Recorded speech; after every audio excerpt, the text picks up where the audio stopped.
Assalamu alaikum students. Today we are going to discuss about the guidelines about third year and everything you need to know about third year.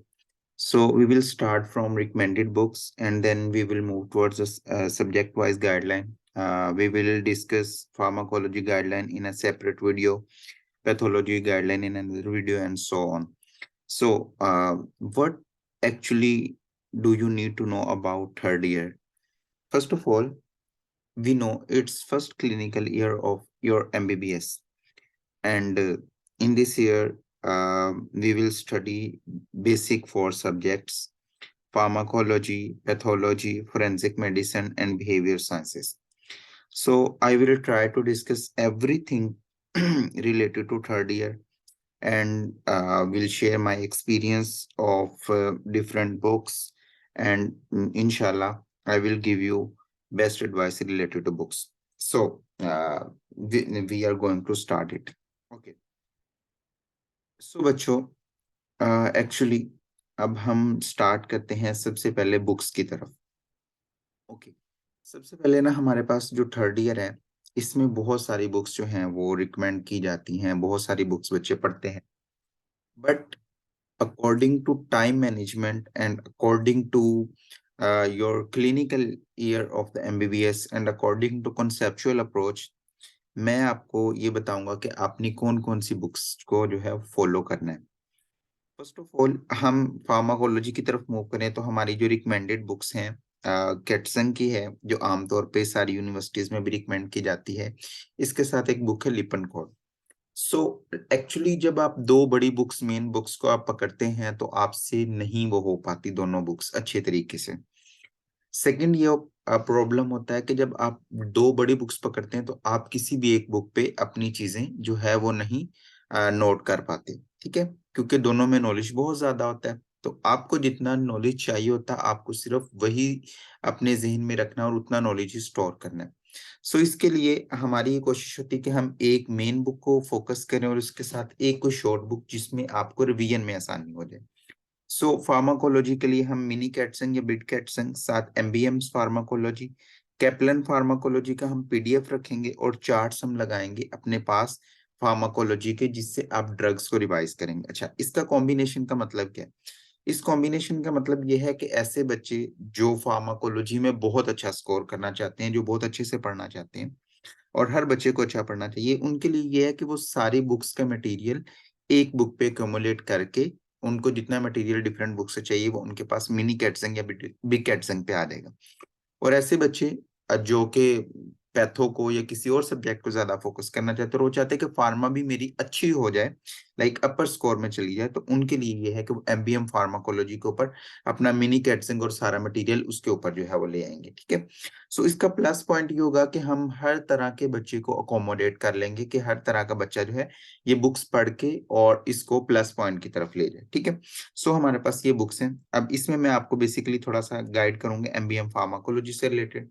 अच्छा, इस जो book है ये short book है जो कि बनाई गई है, और इसका प्लस पॉइंट ये है कि इसके अंदर आपका मिनी कैटसन, बिग कैटसन और लिपनकोट, कैप्लन सब का मटेरियल ऑलमोस्ट इजी वर्डिंग में इसके ऊपर लिखा हुआ, प्लस इसमें बहुत सारी चीज जो हैं वो चार्ट्स की फॉर्म में, टेबल्स की फॉर्म में मौजूद है, जिससे आपका ये फायदा होता है कि आप चीजों को बड़ी जल्दी इजीली रिवाइज कर सकते हैं, इजीली याद कर सकते हैं और कॉन्सेप्चुअल अप्रोच बना सकते हैं. सो आपने सबसे पहले जब भी कोई चैप्टर खोलना है, वो मैं आपको फार्मा के अंदर गाइड करूंगा, तो आपने सबसे पहले क्या करना है, एमबीएम फार्माकोलॉजी खोलनी है. इसके में सबसे पहले क्लासिफिकेशन टेबल बना होगा हर चैप्टर का.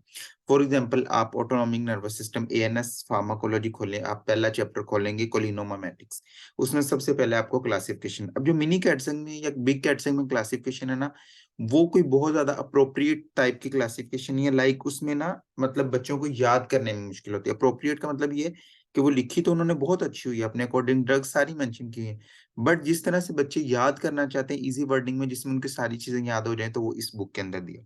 प्लस ये है कि जब आपने उसको एएनएस फार्माकोलॉजी खोला, आपने यहाँ से क्लासिफिकेशन की, फिर आपने एक दफा मिनी कैटसिंग या बिग कैटसिंग पढ़नी है. मेन मिनी कैटसिंग पे आप हम फॉलो करेंगे, मिनी कैटसिंग आपने खोलनी है, उसको आपने पढ़ना पूरा. ठीक है. जब मिनी कैटसिंग आपने पढ़ ली, आपका चैप्टर कंप्लीट हो गया, उसके बाद आपने एमबीएम फार्माकोलॉजी खोलना, उस पे 1.5 या 2 पेजेस का वो पूरा चैप्टर समराइज किया होगा। आपने उस चैप्टर को खोलना है और दोबारा से रीड करना है जो आपने वहां पे पढ़ा है। यू विल अंडरस्टैंड कि हर चीज इस बुक के ऊपर वो भी लिखी होगी, बट आपने देखना है कि अगर मैंने यहाँ से कोई एक्स्ट्रा मटेरियल है, क्वेश्चंस है, वो वहां पे लेके जाने तो आप मिनी पे ले जाएं, और अगर मिनी की चीजें पे लेके आनी तो आप यहाँ पे नोट कर लें, तो आपके लिए एक अपनी टेक्स्ट बुक बन जाएगी जिसपे आपका पूरा का पूरा मटेरियल पूरा होगा। अच्छा, सेकंड इसका प्लस पॉइंट ये है कि इसके अंदर आपके निमोनिक्स काफी सारे दिए हुए हैं। थर्ड पॉइंट ये है कि इसके अंदर पास्ट सारे क्वेश्चंस दिए हुए हैं, और सबसे इंपॉर्टेंट ये है कि इसके अंदर एमसीक्यूज पॉइंट्स दिए हुए हैं, और एमसीक्यूज दिए हुए हैं जिसमें से लास्ट टाइम ऑलमोस्ट 40 से 45 एमसीक्यूज जो है इन लास्ट जो 2 इयर्स हैं इनमें से आ चुके हैं। ठीक है, ऑलमोस्ट 20 एमसीक्यूज हर साल इसमें से आ जाते हैं, जो लास्ट पे इसके पॉइंट्स दिए हुए और एमसीक्यूज के सारा दिया, तो आपने वो अच्छे तरीके से करना है। और लास्ट पे आपको कॉस्पी मटेरियल भी इसके ऊपर है। सो ये वन इन ऑल बुक है जिसपे आप हर चीज जो इजीली डिस्क्राइब की हुई है और आप इजीली पढ़ सकते हैं। ये मैं फार्माकोलॉजी के सेक्शन में आपको डिस्क्राइब करूंगा कि आपने इस बुक को कैसे यूज करना है। नेक्स्ट आ गया हमारा जनरल पैथो, जिसके अंदर आपको तब मीडियन रॉबिन आपने लेनी है जो कि रिकमेंडेड है, लेविंसन आपने लेनी है, और स्केची लेनी है। स्केची बहुत इंपॉर्टेंट है क्योंकि स्केची से आपने जो है वो डायग्राम के साथ चीजों को एक्सप्लेन करते हुए सारी चीजों को लेके चलना। और लास्ट नंबर पे पैथोमा आपने लेनी है जनरल पैथो के लिए, अगर किसी बच्चे ने मीडियम रॉबिन नहीं पढ़नी, सिर्फ उसके लिए। ओके, फोरेंसिक मेडिसिन की बात करें तो आपने एनआरए लेनी है, मेन आपकी बुक है, और साथ में एक फोरेंसिक मेडिजी डॉक्टर फरज सुल्ताना है, प्रोफेसर है अल्लामा इकबाल मेडिकल कॉलेज में, उन्होंने एक बुक लिखी है और ये बहुत अच्छी बुक है। बिलीव मी, इसके अंदर हर वो चीज, हर वो एक्सप्लेनेशन दी हुई है इजी वर्डिंग में जो आपको एनआरए से समझ नहीं आती है। एनआरए में वर्डिंग काफी मुश्किल है, तो जो टॉपिक आपको मैं यहाँ से बताऊंगा आपने इसी बुक से करने। ठीक है, और पारिखा आपने सिर्फ पीडीएफ रखना ऑप्शनल है। बीएस जो है फ्रेंड्स आपकी बुक होगी मेन, जिसके अंदर सारी चीजें, और एक 30 cases bye Zubair book depot, ये आपने बुक साल के एंड पे लेनी है, यानी सेंडअप्स के पास जाके जब आप एक दफा बीएस पढ़ चुके होंगे। ठीक है, तो इस तरह से आपने ये सारी बुक्स आपको जो जरूरत है वो लेनी है। अब मैं थर्ड ईयर के बारे में थोड़ी सी आपको चीजें एक्सप्लेन कर दूं। फर्स्ट ऑफ ऑल, ये आपका क्लिनिकल ईयर है, so you have to maintain two things simultaneously, studies plus wards. अच्छा, मैं आपको ये रिकमेंड करूंगा कि आपके जो मेन वार्ड्स हैं वो आपका इसमें है साइकेट्री का वार्ड, वो तो आपने लेना ही लेना है।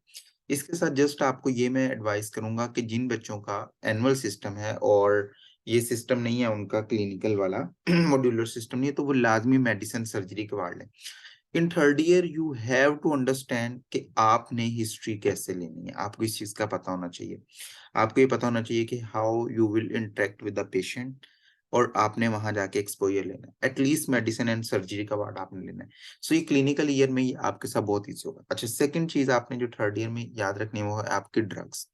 ड्रग्स को याद आपने कैसे करना है, अब मैंने आपको ना एक्सप्लेन किया पीछे जो है ना फार्मा का, वो मैंने एक्सप्लेन इसलिए किया बिकॉज जब आप घर में जाते हैं, आपके घर में कोई बीमार है, किसी बंदे को कोई मसला है, तो आप अक्सर देखते हैं कि वहां पे काफी सारी दवाइयां आप डॉक्टर रिकमेंड करते हैं। तो जब आप फार्मा पढ़ रहे होंगे तो आपने एक हैबिट बनानी है कि घर जाके जो भी गोली, जो भी सिरप, जो भी टैबलेट, कुछ भी कैप्सूल आपको नजर आए, आपने उसको देखना है। उसके ऊपर दो तरह के नाम लिखे होंगे, एक उसका जेनेरिक नेम लिखा होगा टैबलेट का, एक जो है उसका ब्रांड नेम लिखा होगा। जैसे पेनाडोल है, पेनाडोल का जेनेरिक नेम जो एसिटामाइनोफेन या पैरासीटामोल है। ठीक है, तो आप जब देखेंगे ना नीचे ब्रैकेट में पैरासीटामोल लिखा होगा, सो आपको पता होगा कि जो पैरासीटामोल या एसिटामाइनोफेन है ये एनसेड में से आती है। तो आप उस ड्रग की पूरी क्लास याद करेंगे, फिर उसका मैकेनिज्म याद करेंगे, फिर उसका आप साइड इफेक्ट भी सोचेंगे, तो आपको अल्टीमेटली चीजें याद होना शुरू हो जाएंगी और आप उनको प्रैक्टिकली अप्लाई करना शुरू कर दोगे।